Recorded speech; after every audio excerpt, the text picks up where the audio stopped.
और कुछ नहीं करती। अब एक दिन भगवान ने विचार किया कि मैं ऐसे तो जीवन भर मैया मेरे उलाहने ही सुनेगी, लोग बाग गोपियां आके कहेंगी कि तेरे लाला ने ये किया, तेरे लाला ने वो किया, उलाहने ही सुनेंगी। तो क्यों ना मैं कुछ ऐसा करूं कि पहली चोरी मैया ही देखे। तो आज भगवान ने पहली चोरी अपने घर में ही की। सोचा घर में पाको हूं तो बाहर जाऊं, पहले घर में पक्को बन जाऊं महाराज, बाहर गए किसी ने पकड़ लिया तो दिक्कत हो जाएगी।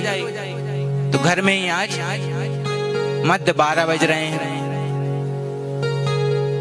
दोपहर का समय, सब विश्राम कर रहे हैं। भगवान धीरे से माखन के कमरे में, पहली बार भगवान माखन के कमरे में आए। अब देखिएगा भगवान कितनी बातें बनाते हैं, ध्यान से सुनिएगा सभी। भगवान माखन के कमरे में आए। अब छोटा सा बालक मटके में माखन रखा, मटके को अपनी ओर लिया और हाथ उसमें डाला। सामने रखा था एक दर्पण, मतलब आईना। अब छोटा सा बालक, उसे पता नहीं ये क्या है। भगवान ने माखन की हांडी में हाथ डाला और माखन हाथ में लिया और खाने ही वाले थे तो सामने देखा कि एक छोटा सा बालक खड़ा, मतलब अपना प्रतिबिंब। भगवान ने आईने में अपने आप को देखा।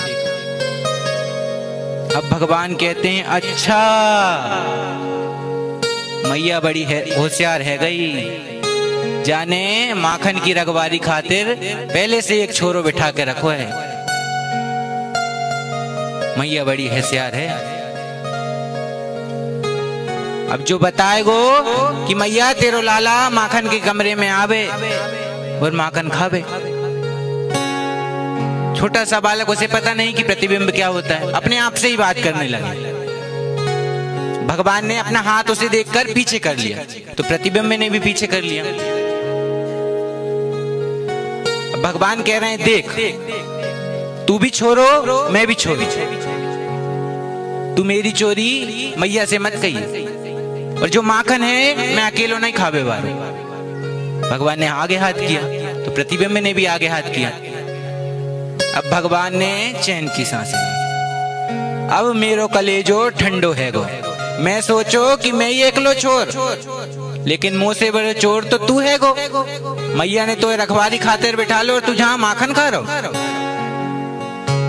चल कोई ना, चोर चोर मुंह से रे, तू मेरी चोरी मैया से मत कहिए, मैं तेरी चोरी मैया से नहीं कहूंगा। अब मैया ये सब खड़े होकर पीछे से देख रही और बड़े आनंद ले रही।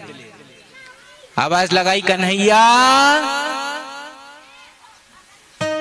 कन्हैया। भगवान डर जाते हैं, कुछ नहीं कहते हैं। पीछे से मैया आ जाती है। मैया को देखकर भगवान सटपटा जाते हैं, कहते हैं मैया मैं नंदराय को छोड़ो, मोहे माखन को लोभना है। मैं जब कमरे में आओ, अब भगवान ने सोचा कि ये कुछ बोले उससे पहले मैं बोल दूं। अरे मेरी चोरी पकड़ी जाए उससे पहले मैं ही इसके बारे में बता दूं। तो कहते हैं मैया मोहे माखन को लोभना है, मैं नंदराय को छोड़ो। मैं जब माखन के कमरे में आयो तो मैंने देखो कि कालो सो कलूटो सो छोरो खड़ो है और माखन की चोरी कर रहा, और मोहे नंदराय के छोरा है, बड़ी बड़ी आंखें दिखा रहे। अब मैया को तो सब पता था। मैया कहती हैं लाला वो छोरो कहाँ है। मैया का हाथ पकड़कर कन्हैया प्रतिबिंब के सामने ले जाते हैं, बोले यो खड़ो छोरो। मैया देख के हंसती हैं, गोदी में उठाती हैं, कहती हैं लाला ये छोरो तू ही है गो, ये छोरो तू ही है और कोई ना है। इसको प्रतिबिंब कहते हैं, जैसे हम हैं वैसे ही इसमें दिखता है।